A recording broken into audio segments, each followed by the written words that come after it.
उधर खुली हवेली चला ला लिया उधर खुली हवेली चलाई उधर ही ले चलिए उत्थे रंग करने सौखे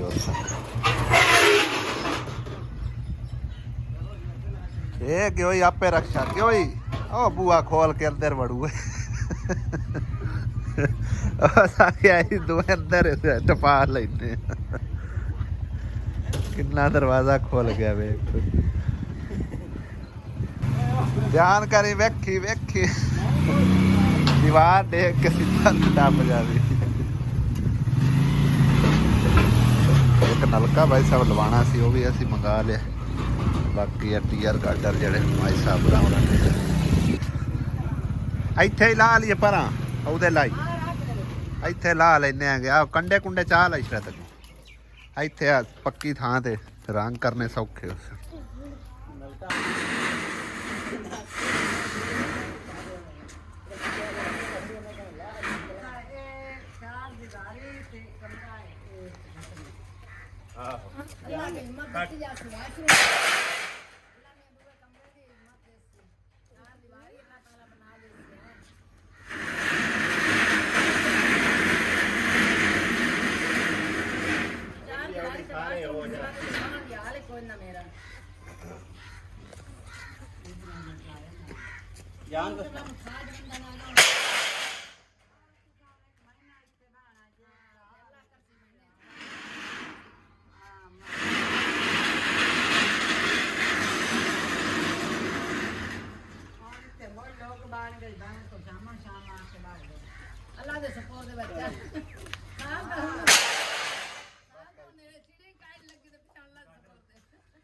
अस्सलाम वालेकुम जी की हाल चाल ने सारे अल्हम्दुलिल्लाह से ठीक ठाक अल्लाह पाक सब खुश रखे। टाइम तकरीबन 5 बज गए और ठंडा मौसम हो गया भाई साहब चेक करो तुसी और शाम के खाने पीने की भाई साहब तैयारी चल रही मेरे ख्याल है आज तो मटर मुटर पक्कू है किश है कल्ले मटर किचन मटर पक्कू है तो मैं भाई साहब रंग रोगन चाह लिया टाइमो टाइम मैं आखिर जरा ना गाडर ते तीर नू रंग कर लईए। हाँ जी की होंदा है मैं तो हुण मसरूफ होवन लगा ठीक है। अज की बनाऊंगा तू कुछ भी नहीं आया आज सालन तू लेना ना साडे वालों है वाह वाह दिन हो गए जरका ने व्लॉग नहीं बनाए जरका व्लॉग बना है कि नहीं करते हैं मैं तो भाई साहब हूँ आप जाके काम शाम नबेड़ना कोई ठीक है ना मोबाइल ही नंदे वाले आपे जाने तो काम जाने हाँ रंग करन जाना तो मैं उत्ते रंग ही सटना सुभान अल्लाह अपने हाथ सीधे कर लो तो चंगी गल आ समझ आई ना तुहाडे काम मौसी तुहाडे काम मौसी मैं तेन दसदा पिया मैं पिया ना तुहाडे काम मौसी क्यों जिक्र हुनर काम हुंदा तकरीबन 4-5 साल हो गए ने सानू सोशल मीडिया ते समझो वीडियो वगैरह लांदे होया काम करदे होया आज तक आसिया नू व्लॉग बनाना नहीं आया आज ठीक है आज कैमरामैन सिर्फ जिक्र है ठीक है ना तो तुम्हें व्लॉग बनाना ठीक है आसिया ठीक है आज चैलेंज है तेनू ठीक है चल ठीक है फिर कैमरा फड़ो ते व्लॉग बनाओ हेलो सलाद बनाना है ते मैं सामान बाहर ही रखे आया क्या सलाद बना सा नमाज पढ़ के तो मुड़ो बना सा बढ़िया सी तार बला आप ही काट के उधर लाए गए हुण उत्थे जाके ना ठंडी पकानी है। मटर वगैरह मैं धो के रख दिते हैं बाजी पत्नी गोश्त लाए थे आसन के लिए गोश्त लाए के अंडी और बताओ मैंने छेती छेती गोश्त में पानी भी देना पानी धो के दे के मम्मी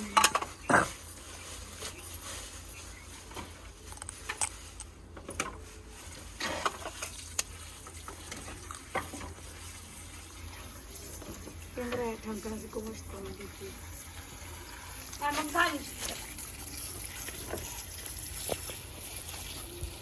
आज गोश्त बाजी पहले नाल वीआईपी मैं बनवाया चून मैं आपका कॉल खुला तो बनवाया जी आपका भाई मैं चिकन बनाया चिकन होंदा है किचन नहीं होंदा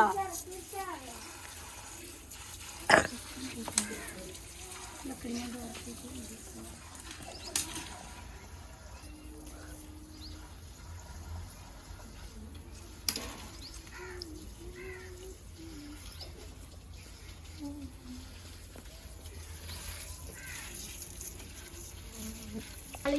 ਮਸਾਲਾ ਗ੍ਰਾਈਂਡ ਕਰਕੇ ਸਾਰਾ ਵਿੱਚ ਦਿੱਤਾ।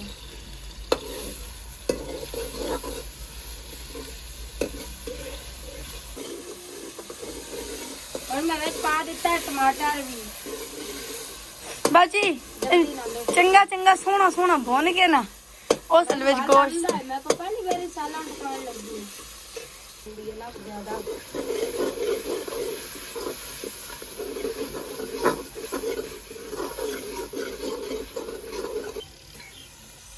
चिकन में जल्दी ना वेस्ट भून ने ला दे लेंगे जल्दी ना भून के ਇਹਨੂੰ ਕਰ ਲੈਂਗੇ ਮਿਕਸ ਸਬਜ਼ੀ देख माशाल्लाह खुशबू हले मसाला नहीं रहते कर है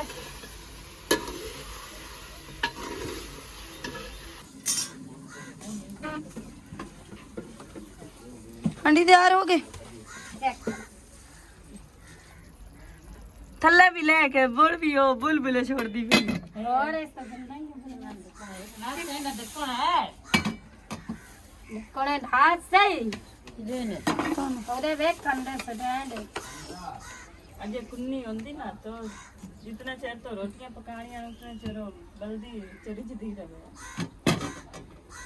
ਕੋਈ ਵੀ ਕੰਮ ਹੈ ਨਾ ਐਡਾ ਆਸਾਨ ਕੋਈ ਨਹੀਂ ਹੁੰਦਾ। ਇਹ ਵੇਖਣ ਨੂੰ ਲੱਗਦਾ ਕਿ 10-15 ਮਿੰਟ ਲੱਗਣੇ ਆ ਬਸ ਵਿਹਲੇ, ਲੇਕਿਨ ਤਕਰੀਬਨ ਕਮ ਅਸ ਕਮ ਜਿਹੜਾ ਘੰਟਾ ਡੇਢ ਘੰਟਾ ਲੱਗ ਜਾਂਦਾ ਹੈ ਔਰ ਉਸ ਦੇ ਵਿੱਚ ਕਈ ਨੁਕਸਾਨਾਤ ਵੀ ਉਠਾਣੇ ਪਾਉਂਦੇ ਨੇ ਭਾਈ ਸਾਹਿਬ।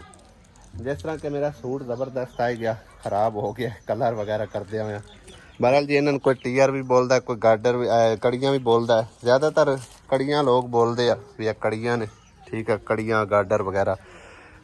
ਤੇ ਸਿਰਫ ਕੜੀਆਂ ਕਲਰ ਹੋਈਆਂ ਨੇ, ਯਾਨੀ ਕਿ ਨੀਲਾ ਰੰਗ ਜਿਹੜਾ ਨਾ ਇਹਨਾਂ ਨੂੰ ਕਰ ਦਿੱਤਾ ਡਬਲ ਕੋਟ ਕਰਕੇ, ਠੀਕ ਹੈ ਨਾ। ਪਤਾ ਨਹੀਂ ਮੈਨੂੰ ਤਾਂ ਐਵੇਂ ਮੱਧਮ ਜਿਹਾ ਨਜ਼ਰ ਆ ਰਿਹਾ, ਅੱਲਾ ਜਾਣੇ ਹੁਣ ਸਹੀ ਹੋਇਆ ਜਾਂ ਨਹੀਂ ਹੋਇਆ, ਕਿਉਂਕਿ ਮੇਰੀ ਨਜ਼ਰ ਵੀ ਥੋੜੀ ਜਿਹੀ ਕਮਜ਼ੋਰ ਹੋ ਚੁੱਕੀ ਹੈ ਨਾ, ਇਸ ਕਰਕੇ ਮੈਨੂੰ ਮੱਧਮ ਜਿਹਾ ਨਜ਼ਰ ਆ ਰਿਹਾ।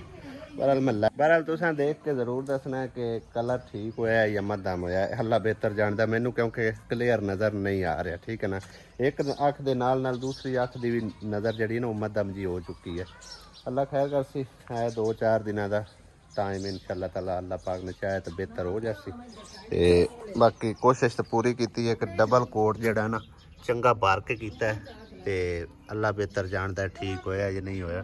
ਹਾਲੇ ਤੱਕ ਸਮਝਾਇਆ ਗਾਡਰ ਪਏ ਹੋਇਆ, ਇਹਨਾਂ ਨੂੰ ਬਲੈਕ ਕਲਰ ਕਰਨਾ ਸਵੇਰੇ ਕਰਾਂਗੇ। ਹੁਣੇ ਫਿਲਹਾਲ ਜਿਹੜੇ ਨੇ ਸੁੱਕ ਜਾਵਣ ਚੰਗੀ ਤਰ੍ਹਾਂ, ਠੀਕ ਹੈ ਨਾ, ਕਿਉਂਕਿ ਗਾਡਰਾਂ ਦੇ ਉੱਤੇ ਵੀ ਥੋੜਾ ਬਹੁਤੇ ਜਿਹੜੇ ਨਾ ਧੱਬੇ ਜਿਹੇ ਡਿੱਗੇ ਨੇ, ਇਸ ਕਰਕੇ ਉਹ ਮਿਕਸ ਨਾ ਹੋ ਜਾਵੇ, ਤਾਂ ਕਰਕੇ ਮਤਲਬ ਇਹਨਾਂ ਨੂੰ ਟਾਈਮ ਦਿੱਤਾ ਹੈ। ਸੁਬਹ ਸਾਂਝਰੇ ਇਨਸ਼ਾਅੱਲਾ ਤਾਲਾ ਗਾਡਰ ਵੀ ਜਿਹੜੇ ਨਾ ਉਹ ਰੰਗ ਰੁੰਗ ਦਿਖਾਂ, ਤੇ ਨਾਲੇ ਇਹ ਕੰਮ ਜਿਹੜਾ ਨਾ ਖਤਮ ਹੋਸੀ, ਠੀਕ ਹੈ ਨਾ। ਕਿਉਂਕਿ ਜਿਹੜਾ ਕੰਮ ਵੀ ਹੋਵੇ ਨਾ ਮੁਕਾਇਆ ਹੀ ਮੁੱਕਦਾ ਹੈਗਾ, ਐਵੇਂ ਕੋਈ ਨਹੀਂ ਮੁੱਕਦਾ। ਅਖੀਰਾਂ ਵੀ ਆਪੇ ਮੋਹਨਦਾਰ ਆਸੀ ਮੁੱਕ ਜਾਸੀ, ਇਸ ਤਰ੍ਹਾਂ ਨਹੀਂ ਮੁੱਕਦਾ। ਕੌਵੇ ਵਾਪਸ ਘਰਾਂ ਨੂੰ ਜਾ ਰਹੇ ਨੇ ਭਾਈ ਸਾਹਿਬ। ਸ਼ਾਮ ਦਾ ਮੰਜ਼ਰ ਹੈ ਔਰ ਬੱਦਲ ਵੀ ਬਣੇ ਖੜੇ ਨੇ। ਰੋਜ਼ਾਨਾ ਤਕਰੀਬਨ ਬੱਦਲ ਬਣ ਜਾਂਦੇ ਨੇ ਸ਼ਾਮ ਤੋਂ ਬਾਅਦ, ਔਰ ਹਨੇਰ ਇੰਨਾ ਕੁ ਜ਼ੋਰਦਾਰ ਚੱਲਦਾ ਨਾ ਭਾਈ ਸਾਹਿਬ, ਘੱਟੀ ਕਰ ਜਾਂਦਾ ਹੈਗਾ। ਤੇ ਬਾਰਿਸ਼ ਬੁਰਿਸ਼ ਹੁੰਦੀ ਕੋਈ ਨਹੀਂ, ਹਨੇਰ ਸ਼ਨੇਰ ਜਿਹੜੇ ਨਾ ਉਹ ਆਉਂਦੇ ਜਾਂਦੇ ਰਹਿੰਦੇ। ਮੇਰੀ ਐਨਕ ਪਤਾ ਨਹੀਂ ਉੱਧਰ ਰਹਿ ਗਈ ਹੈ ਜਾਂ ਇੱਧਰ ਹੈ, ਅੱਲਾ ਬਿਹਤਰ ਜਾਣਦਾ। ਮੈਂ ਇੱਥੋਂ ਤਾਂ ਮੈਂ ਲੈ ਕੇ ਗਿਆ ਤੇ ਉੱਧਰੋਂ ਵਾਪਸ ਮੈਂ ਲੈ ਕੇ ਕੋਈ ਨਹੀਂ ਆਉਂਦਾ ਵੀ ਮੇਰੇ ਖਿਆਲ ਸਹੀ ਕਿ ਨਹੀਂ ਪਈ ਰਹੇਗੀ, याद ही कोई नहीं रही। चाल इतना के है मासी दी तबीयत कुछ खराब आई हुण वल है। खैर सल्ला की बनया यकदम पता नहीं की हो गया ना, मेरी दो युता चली हां ना मैं तू ता ऐसे हो गई। अच्छा जो दी नाप के आगा पीछा मैनू करी सही है। ऐसी काई बला होई खारे के जगह आखे कोई नु लगदा ला ਜਾਂਦਾ कोई सही है। ਇਹਨਾਂ ਨੂੰ ਕਾਲ ਮਿਨਾਤ ਮੇਰਾ ਕਿਤੇ ਕੀਤੀ ਇਹ ਮੋੜ ਸ਼ਾਬਾਸ਼ ਇਹਨਾਂ ਨੂੰ ਜਿਹੜੇ ਮੈਨੂੰ ਇਹ ਲਾਏ ਗਏ ਹੁਣ ਬਿਹਤਰ ਹੈ। ਇਹ ਖਾਇਆ ਸਲਾਗਾ ਪਰ ਇਹ ਡਕਰਿੰਦ ਦਾਲ ਨਹੀਂ ਜਿਵੇਂ ਕੋ ਤੇ ਹੁਣ ਆਰਾਮ ਨਾਲ ਘਰ ਪਵਾ, ਹੁਣ ਮੋੜ ਖਾਣੇ ਪਕਾਵਣ ਆ ਗਈਆਂ। ਆਏ ਨਾ ਖਾਤੀ ਸਾਨੂੰ ਬਣਾ ਦੇ ਮਿੱਠੇ ਚਾਵਾ। ਅੱਛਾ ਉਹ ਹੁਣ ਖੀਰ ਤੇ ਹੱਥ ਰੱਖੀ। ਸਹੀ ਹੈ। ਜਿਵੇਂ ਕਿਸੇ ਨੇ ਆਖਿਆ ਸੀ ਨਾ ਕਿ ਮੇਰਾ ਮੋਬਾਈਲ ਗਵਾਚ ਗਿਆ ਤੇ ਮੈਂ ਆਪਣੇ ਹੀ ਮੋਬਾਈਲ ਦੀ ਲਾਈਟ ਬਾਲ ਕੇ ਨਾ ਤੇ ਮੋਬਾਈਲ ਲੱਭਦਾ ਰਿਹਾ, ਉਸੇ ਤਰ੍ਹਾਂ ਮੈਂ ਵੀ ਸਮਝੋ ਪਾਗਲ ਹੋਇਆ ਵਾ ਨਾ, ਜਾਇਨਾ ਕਿ ਜੇਬ ਵਿੱਚ ਪਾਈ ਵਾ ਨਾ, ਤੇ ਮੈਂ ਆਨਾ ਵੀ ਪਤਾ ਨਹੀਂ ਗਈ ਕਿੱਥੇ। ਮੈਂ ਉੱਥੇ ਵੀ ਢੂੜ ਕੇ ਆ ਗਿਆ, ਲੱਭੀ ਕੋਈ ਨਹੀਂ। ਹੁਣ ਜੇਬ ਵਿੱਚ ਹੱਥ ਮਾਰੇ ਜੇਬ ਵਿੱਚ ਲੱਗੀ ਫਿਰਦੀ। ਤਾਂ ਹੁਣ ਅਸੀਂ ਭਾਈ ਸਾਹਿਬ ਆਏ ਆ ਨਵੇਂ ਕਮਰੇ ਦੇ ਵਿੱਚ ਪੰਖਾ ਲਾਉਣ ਵਾਸਤੇ, ਕਿਉਂਕਿ ਆਂਦੇ ਨੇ ਜਿਸ ਟਾਈਮ ਕਮਰਾ ਤਮੀਰ ਹੋ ਜਾਵੇ ਜਾਂ ਕੋਈ ਘਰ ਤਮੀਰ ਹੋ ਜਾਵੇ ਤਾਂ ਉੱਥੇ ਕੋਈ ਬਲਬ ਸ਼ਲਬ ਲਾਉਣਾ ਚਾਹੀਦਾ ਹੈ, ਰੋਸ਼ਨੀ ਕਰਨੀ ਚਾਹੀਦੀ ਆ, ਰੌਣਕ ਕਰਨੀ ਚਾਹੀਦੀ ਆ, ਠੀਕ ਹੈ ਨਾ। ਇਸ ਕਰਕੇ ਪੰਖਾ ਲਾਣੇ ਆ, ਰੌਣਕ ਵੀ ਹੋਵੇਗੀ, ਲਾਈਟ ਵੀ ਲਗਾ ਦਿੰਨੇ ਆ, ਰੋਸ਼ਨੀ ਵੀ ਹੋਵੇਗੀ इंशाल्लाह। ठीक है ना, इस्तेमाल करिए ना करिए वो एक अलग गल है भाई साहब। कभी पापा कितने औखे काम कर रहा है। तेरे वास्ते कर रहे हैं। हाँ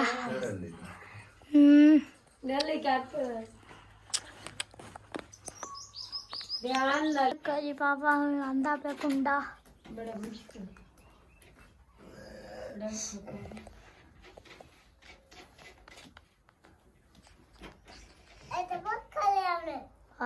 पंखा भाई साहब लग चुके हैं माशाल्लाह।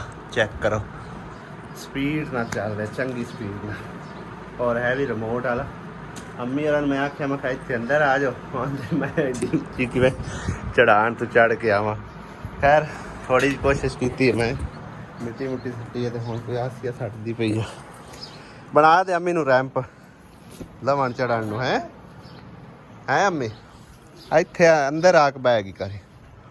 पक्खा तेरे वास्ते लाया 60 टका अजे और 60 इतने मिट्टी वाहवा पैनी है 60 टका। ऐशा आई है वेख, हाँ ऐशा तो चढ़ गई भज के। पंखा लगा खलोता अंदर जाके बैठो हुण है पक्का ही तो चलदा जावे। सैल कोई नहीं बिच सैल ही हल्ले पे।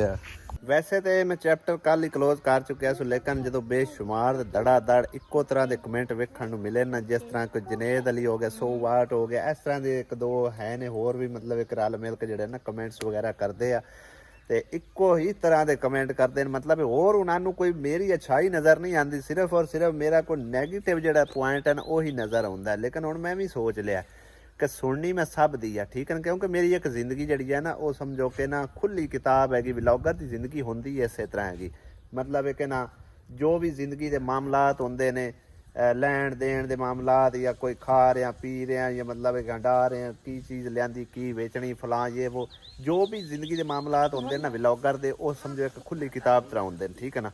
लेकिन हुण सोच लिया कि सुनागा मैं सब दी इंशाल्लाह, ठीक है, करांगा वो जो अच्छी लगेगी दिल नूं, जो खुद नूं अच्छी लगी, जिंदे विच कल नूं मैनूं मतलब एक कोई नुकसान नहीं नज़र आ रहा होगा, ठीक है ना। लिहाजा समझदार बंदे नूं तां इशारा ही काफ़ी आ, ते समझदार लोग ऐसे कमेंट्स भी नहीं करते, मतलब है कि ना जिस तरह के धड़ा धड़ एक बार कमेंट की जाओ, इक्को तरह के की जाओ तो वो मतलब दिमाग ही खराब होकर रह जाता है। बहरहाल जी मैं थोड़ी जी मतलब गल करता चलना, कई ना समझ आए होगी, ठीक है ना। इस तरह के कल मैं गल की सी कि कमरा जो ना हुण अली कोल होवेगा, और परले जो बने बनाए कमरे ने दाना बेशक एक रखे दो रखे वो उनकी मर्जी है, कोई मसला ही नहीं है। लेकिन अपनी जिंदगी के विच ना मतलब कि ना ये क्लीयर मैं कर देसा, और वो साडे अपना जाती मामला है, उनके मतलब कि यूट्यूब के उत्ते लाला कराने की जरूरत नहीं है। वो असीं आपस इंशाअल्लाह ताला बैक मशवरा करके वो असीं क्लीयर कर लिसा, ठीक है ना। बाकी मैं एक होर तुहाडे कोल सवाल पूछना चाहता कि अजकल के जिहड़े हालात चल रहे हैं ना, वो सिर्फ और सिर्फ सवाणियां के उत्ते मतलब मबनी ने, ठीक है ना, यानी कि सवाणियां की हुकूमत आ, ठीक है ना। कोई होंदियां ने जड़ियां कि मतलब कि ना आखन कि नहीं जिस तरह तुहानू अच्छा लगे, जिवें कि आसिया आंदी, हुण आसिया दे बारे बड़े आखेसन बई तुसीं आसिया नू नंबर दे रहे हो, नंबर देने वाली गल कोई नहीं, मूँह दे उत्ते बैठे खुशामत हो जाती है। उन्हें अज तक नहीं अपना कोई फैसला खुद किया, ठीक है ना। उन्हें सारी गल जो भी होंदी है ना, जो भी लैण देण मामलात ने, चाहे जो भी फैसला है, उन्हें यही गल की कि तुहानू पता, तुसीं बेहतर जानदे हो, तुसीं फैसला करना, ठीक है ना।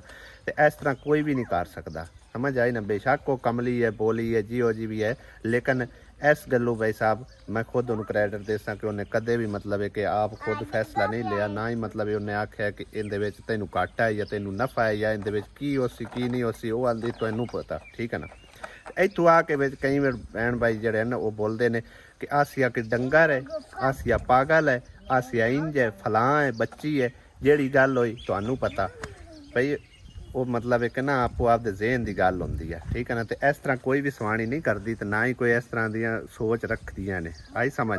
मेरी ताला सब नू इज्जत भी देंदा है, माल भी देंदा है गया, लेकिन जिस तरह के आसिया ने सारियां नू लैके चली है ना, मतलब एक मिसाल तौर पर मेरे उत्ते सारा फैसला छड्डिया।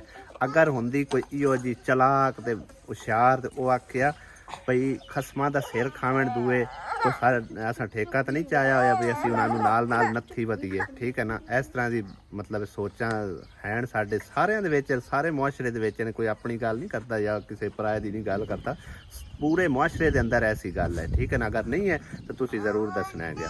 ਔਰ ਜਿਹੜੇ ਭੈਣ ਭਾਈ ਕਮੈਂਟ ਕਰਦੇ ਨੇ ਉਹ ਵੀ ਜ਼ਰੂਰ ਆਪਣੀ ਰਾਏ ਦੇਣੀ ਦੁਬਾਰਾ ਸਿਰ ਕਿ ਵਾਕਈ ਤੁਹਾਡੇ ਖਾਨਦਾਨ ਵਿੱਚ ਵੀ ਕੋਈ ਐਸਾ ਬੰਦਾ ਹੈ ਜਿਹੜਾ ਇੱਕੋ ਜੀ ਸੋਚ ਰੱਖਦਾ ਹੈਗਾ, ਮਤਲਬ ਹੈ ਕਿ ਅਗਲੇ ਉੱਤੇ ਡਿਪੈਂਡ ਕਰਦਾ ਹੈ, ਅਗਲੇ ਨੂੰ ਇੱਜ਼ਤ ਦਿੰਦਾ ਹੈ, ਠੀਕ ਹੈ ਨਾ। ਬਲਕਿ ਇਹੀ ਆਂਦੇ ਨੇ ਖਸਮਾਂ ਦਾ ਸਿਰ ਖਾਣ ਤੇ ਸਾਨੂੰ ਕੋਈ ਨਹੀਂ ਜ਼ਰੂਰਤ ਕਿਸੇ ਨਾਲ ਚੱਲਣ ਦੀ, ਕਿਸੇ ਨੂੰ ਲੈ ਕੇ ਨਾਲ ਟੁਰਨ ਦੀ। ਆਈ ਸਮਝ। ਬਹਰਹਾਲ ਜੀ ਕਿੱਸਾ ਕਹਾਣੀ ਖਤਮ ਕਰਨੇ ਆ। ਮੈਂ ਕੱਲ ਸੋਚਣਾ, ਤੁਸੀਂ ਅੱਜ ਸੋਚ ਰਹੇ ਹੋ, ਸਿਰਫ ਔਰ ਸਿਰਫ ਅੱਜ ਸੋਚ ਰਹੇ ਹੋ। ਆਈ ਸਮਝ।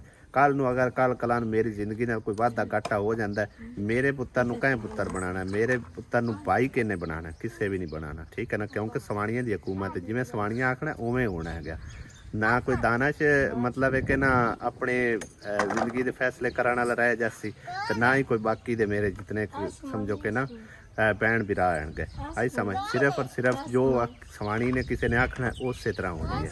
ਤੇ ਸਾਰਾ ਸੋਚ ਮੇਰੇ ਵਰਗੀ ਜਿਵੇਂ ਹੁੰਦੀ, ਤੇ ਬਾਕੀ ਮੈਂ ਕਿਸੇ ਵਾਸਤੇ ਗਲਤ ਸੋਚ ਰੱਖਣਾ ਚੰਗੀ ਰੱਖਣਾ ਉਹ ਮੈਨੂੰ ਪਤਾ ਹੈ ਗਿਆ, ਉਹ ਤੁਹਾਨੂੰ ਨਹੀਂ ਪਤਾ, ਉਹ ਸਿਰਫ ਅੱਲਾ ਨੂੰ ਪਤਾ ਜਾਂ ਮੈਨੂੰ ਪਤਾ ਹੈ। ਸਮਝ ਆਈ ਨਾ। ਤੁਹਾਡੇ ਆਖਣ ਨਾਲ ਮੈਂ ਕੋਈ ਆਪਣੇ ਖਾਨਦਾਨ ਵਾਸਤੇ ਗਲਤ ਸੋਚ ਨਹੀਂ ਕਰ ਲੈਣੀ, ਨਾ ਹੀ ਮੈਂ ਕੋਈ ਗਲਤ ਸੋਚ ਰੱਖੀ ਹੈ, ਤੇ ਨਾ ਹੀ ਮੈਂ ਮਤਲਬ ਤੁਹਾਡੇ ਆਖਣ ਨਾਲ ਹੀ ਉਹ ਜਿਹਾ ਬਣ ਜਾਣਾ।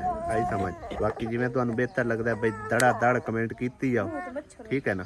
ਤੇ ਹੁਣ ਮੈਂ ਉਹੀ ਗੱਲ ਕਰਾਂਗਾ, ਐਂਡ ਤੇ ਵੀ ਕਰਾਂਗਾ ਉਹੀ ਜੋ ਮੇਰੇ ਦਿਲ ਨੂੰ ਅੱਛੀ ਲੱਗੀ, ਜੋ ਮੈਨੂੰ ਅੱਛੀ ਲੱਗੀ, ਜੋ ਮੇਰੇ ਕੱਲ ਮੁਸਤਕਬਲ ਮੇਰੇ ਬੱਚਿਆਂ ਵਾਸਤੇ, ਮੇਰੇ ਵਾਸਤੇ ਮਤਲਬ ਹੈ ਕਿ ਬੇਗਮ ਵਾਸਤੇ ਜਾਂ ਬੱਚਿਆਂ ਵਾਸਤੇ ਅੱਛਾ ਹੋਇਆ। ਮਾਂ ਪਿਓ ਤਾਂ ਸਾਡੀ ਜ਼ਿੰਦਗੀ ਦੇ ਨਾਲ ਨਾਲ ਹੈ ਨਹੀਂ ਹੈ, ਠੀਕ ਹੈ ਨਾ। ਬਾਕੀ ਜਿਹੜੇ ਭੈਣ ਭਾਈ ਕਹਿ ਰਹੇ ਹਨ 100 ਵਾਰ ਦੀ ਗੱਲ ਕਰਨਾ, ਉਹਨੇ ਆਖਿਆ ਵੀ ਅਗਰ ਤੁਸੀਂ ਕੱਲ ਤੱਕ ਦਾਨਸ਼ ਨੂੰ ਪਾਲਿਆ ਹੈ ਨਾ, ਦਾਨਸ਼ ਦੇ ਨਾਲ ਚੱਲੇ ਹੋ ਤੇ ਦਾਨਸ਼ ਦਾ ਪਾਰਾ ਚਾਈ ਰੱਖਿਆ, ਤੇ ਅੱਜ ਦਾਨਸ਼ ਤੁਹਾਡਾ ਮਾਂ ਦਾ ਪਾਰਾ ਚਾਹ ਕੇ ਬੈਠਾ ਹੈ। ਤੇ ਮੈਂ ਗੱਲ ਉਹਨੂੰ ਇਹ ਕਰਨਾ ਚਾਹਾਂਗਾ, ਜਿੰਨਾ ਚਿਰ ਮੇਰੇ ਬੁੱਤ ਦੇ ਵਿੱਚ ਸਾਹ ਹੈ ਨਾ, ਮੈਂ ਆਪਣੇ ਮਾਂ ਪਿਓ ਮਤਲਬ ਇਹ ਨਾ ਕਿਸੇ ਦੇ ਹਵਾਲੇ ਨਹੀਂ ਕਰ ਸਕਦਾ, ਨਾ ਹੀ ਕੋਈ ਆਖ ਸਕਣਾ ਵੀ ਤੂੰ ਮੈਂ ਪਾਰਾ ਚਾਹ ਲੈ, ਨਾ ਪਿਰਾ ਨੂੰ ਆਖ ਸਕਣਾ, ਨਾ ਕਿਸੇ ਬਣੇ ਨੂੰ ਆਖ ਸਕਣਾ, ਨਾ ਕਿਸੇ ਹੋਰ ਨੂੰ ਆਖ ਸਕਣਾ, ਠੀਕ ਹੈ ਨਾ। ਜਿੰਨਾ ਚਿਰ ਮੇਰੇ ਬੁੱਤ ਦੇ ਸਾਹ ਹੈ ਇਨਸ਼ਾ ਤਾਲਾ ਜਿਤਨੇ ਜੋਗਾ ਹੋਇਆ ਮੈਂ ਆਪਣੇ ਵਾਲਦੈਨ ਨਾਲ ਇਨਸ਼ਾ ਤਾਲਾ ਜਿਸ ਤਰ੍ਹਾਂ ਚੱਲਦਾ ਪਿਆ ਉਸੇ ਤਰ੍ਹਾਂ ਹੀ ਰਸਾਂ, ਠੀਕ ਹੈ ਨਾ ਇਨਸ਼ਾ ਤਾਲਾ। ਅੰਮੀ ਤੁਸੀਂ ਦੱਸੋ ਖਾਂ ਭਈ ਅੱਜ ਕੱਲ ਮਤਲਬ ਹੈ ਕਿ ਜਿਵੇਂ ਵੀ ਦਾਨਸ਼ ਕਮਾਈ ਕਰਦਾ ਪਿਆ, ਸਮਝ ਆਈ ਨਾ, ਉਹਦੇ ਵਿੱਚ ਕਿਤਨੀ ਕਰਨੇ ਕੋ ਲੈ ਕੇ ਆ ਰਿਹਾ, ਕੀ ਕਰਨੇ ਹੋਏ ਪੱਠੇ ਆ ਗਏ, ਪੱਠਿਆਂ ਦੇ ਮਗੇ ਕਰ ਲਾ ਲਿਆ ਮੈਂ ਕਿਹਨੂੰ ਮੋੜ ਜਾਂ ਮੁੜ 4 ਮਣ ਦਾਣਿਆਂ ਦੇ, ਹੋਰ ਤਾਂ ਕੋਈ ਕਮਾਈ ਨਹੀਂ। ਸ਼ਾਇਦ ਕਮਾਈ ਹਾਂ ਅਜੇ ਦਾਣਾ ਸੇ ਬਾਲ ਹੈ, ਬਾਲ ਉਹ ਮੇਰੇ ਕੋਲ ਕੱਪੜਾ ਲਵਣਾ, ਜੁੱਤੀ ਲਵਣੀ, ਰੋਟੀ ਪਾਣੀ ਸਭ ਕੁਝ। ਅਗਰ ਉਹਨੇ ਕਾਲਜ ਛੱਡਿਆ ਤਾਂ ਆਪਣੀ ਮਰਜ਼ੀ ਨਾਲ ਛੱਡਿਆ, ਮੈਂ ਤਾਂ ਨਹੀਂ ਛਡਾਇਆ। ਛੱਡਿਆ ਐਸਾ ਨਹੀਂ ਉਹਦੇ ਕੋਲ ਤੇਰਾ ਹੋਰ ਕਰ ਲੈਂਦਾ ਨਾ, ਐਸਾ ਨਹੀਂ ਛੱਡਾਇਆ। ਉਹ ਆਖਿਆ ਮੈਨੂੰ ਸ਼ੌਕ ਲੱਗਾ ਹੈ ਮੈਂ ਜ਼ਮੀਨ ਕੱਢਣੀ 8ਵੇਂ ਹਿੱਸੇ ਤੇ, ਤੇ ਮੈਂ ਮਾਲ ਡੰਗੋ ਆਪਣਾ ਕੋਈ ਹਿੱਸੇ ਭਾਂਗੇ ਤੇ ਲਾ ਕੇ ਛੱਡਾ। ਤੇ ਮੇਰਾ ਮਤਲਬ ਹੈ ਕਿ ਉਹ ਕੱਲ ਦਾ ਆਪਣਾ ਸੋਚ ਰਿਹਾ ਹੈ, ਕੱਲ ਕਲਾ ਨੂੰ ਮਤਲਬ ਕੋਈ ਆਪ ਦੇ ਕੋਈ 2-4 ਡੰਗਰ ਹੋ ਜਾਸਣ ਹਿੱਸੇ ਭਾਂਗੇ ਚ ਆ ਜਾਸਣ ਗਏ, ਤੇ ਮਤਲਬ ਖੱਜਲ ਖੁਆਰੀ ਨਾ ਉਠਾਣੀ ਪਊਸੀ। ਕੋਈ ਇੱਕ ਅੱਧਾ ਡੰਗਰ ਦੁੱਧ ਵਾਲਾ ਹੋਇਆ ਤਾਂ ਆਪਣਾ ਦੁੱਧ ਸ਼ੋਧ ਵੇਚ ਕੇ ਗੁਜ਼ਾਰਾ ਚਲਾ ਹੀ ਰੱਖਾਂ, ਠੀਕ ਹੈ ਨਾ। ਹਰ ਕੋਈ ਆਪਣਾ ਸੋਚਦਾ ਹੈ ਨਾ। ਹਾਂਜੀ, ਲੇਕਿਨ ਮੈਨੂੰ ਕੀ ਆਂਦੇ ਦੇਣਗੇ, ਨਹੀਂ ਜੀ ਤੁਸੀਂ ਜਿਹੜਾ ਨਾ ਆਪਣੇ ਅਲੀ ਨੂੰ ਅਹਿਮੀਅਤ ਦਿੱਤੀ ਹੈ ਤੇ ਆਪਣੇ ਭਾਣਜੇ ਨੂੰ ਅਹਿਮੀਅਤ ਨਹੀਂ ਦਿੱਤੀ। ਜੇ ਅਗਰ ਅਹਿਮੀਅਤ ਨਾ ਦਿੱਤੀ ਹੁੰਦੀ ਤਾਂ ਮੈਂ ਕਿਸ ਗੱਲੋਂ ਦੇ ਨਾਲ ਹੁਣ ਤੱਕ ਰਹਿੰਦਾ, ਕਿਸ ਗੱਲੋਂ ਹੁੰਦਾ ਮਤਲਬ ਕਿ ਅਖਰਾਜਾਤ ਜਿਤਨੇ ਵੀ ਹਨ ਛੋਟੇ ਮੋਟੇ ਸਾਰੇ ਉਠਾ ਕੇ ਰੱਖਦਾ, ਠੀਕ ਹੈ ਨਾ। ਉਹ ਰੱਬ ਦੀ ਜ਼ਾਤ ਪਾਕ ਦਿੰਦਾ ਰਿਹਾ ਤੇ ਮੈਂ ਮਤਲਬ ਉਹਦੇ ਉੱਤੇ ਖਰਚ ਕਰਦਾ ਰਿਹਾ, ਠੀਕ ਹੈ ਨਾ। ਬਾਕੀ ਜੇ ਅਗਰ ਤੁਹਾਨੂੰ ਸਮਝ ਆ ਗਈ ਹੈ ਤਾਂ ਜ਼ਰੂਰ ਦੱਸ ਦੇਣਾ। ਉਮੀਦ ਹੈ ਤੁਹਾਡੀ ਸਮਝ ਵਿੱਚ ਗੱਲ ਆ ਗਈ ਹੋਵੇਗੀ, ਲੇਕਿਨ ਸਮਝਦਾਰ ਨੂੰ ਇਸ਼ਾਰਾ ਹੀ ਕਾਫੀ ਹੁੰਦਾ ਹੈ। ਤੇ ਮੇਰੇ ਹਿਸਾਬ ਵਿੱਚ ਕੁਝ ਸਮਝਦਾਰ ਲੋਕ ਐਸੇ ਕਮੈਂਟ ਨਹੀਂ ਕਰ ਸਕਦੇ, ਠੀਕ ਹੈ ਨਾ। ਤੇ ਜੇ ਸਮਝਦਾਰ ਹੋ ਤਾਂ ਵਾਕਈ ਤੁਸੀਂ ਓਕੇ ਗੱਲ ਲਿਖ ਕੇ ਜਾਣਾ, ਠੀਕ ਹੈ ਨਾ।